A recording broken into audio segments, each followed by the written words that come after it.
You don't have to do every single thing as an activist to be a good activist. In fact, it's not even sustainable, and it's why activism can be incredibly draining, because there are not enough people showing up where they can. A lot of people, guilty as charged, feel like you're not doing enough if you can't do every little thing, right? And that's just not the reality of what it's like to be an activist, or what it's like to just be a good member of society. Showing up in shifts any day that you can, any time you can, doing things that you are able to do is a great example of your activism, your individual activism. And it's gonna look different for everyone. And we try to get this point across a lot. And I saw a really good content creator yesterday, and I don't know his political affiliation, but his name is Chef Mo. He's on TikTok, and he makes these videos of $5 meals or less. Again, not sure his political affiliation, but I thought this was a really good thing to highlight, because it's a good example of how you can use your skills to contribute to society to help fight against fascism. Something I thought was genius that he did was teach people how to extract fats from certain foods, right? Like, you can buy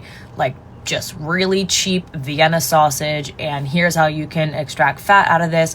And if you don't have salt and pepper and seasonings, here's what you can do instead to make this taste good for your family.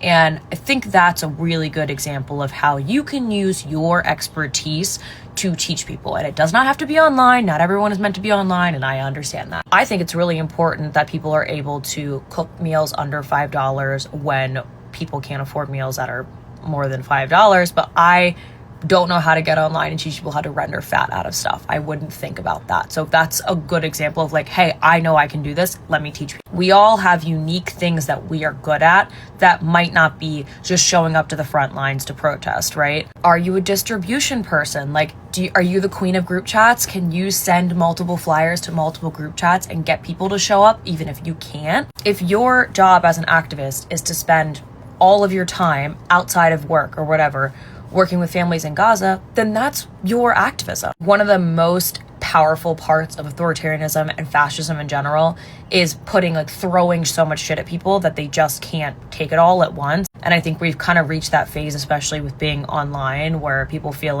debilitated by how much is going on and they don't know where to start if they can't do it all. You don't have to do it all. You do not have to do it all. And if you have empathy, you're probably going to feel guilty for not doing it all. And that's okay, because that means that there's something ticking inside of you and you have a heart. The world is very sad. You should feel sad. That's okay. We've got to find a way to get more comrades together, because it feels right now like it's just certain chunks of people who are putting all their time into stuff. The activists I know in New York, it's just this group of people, and I'm we need more. We need more. So don't stop yourself because you feel like you can't do it all.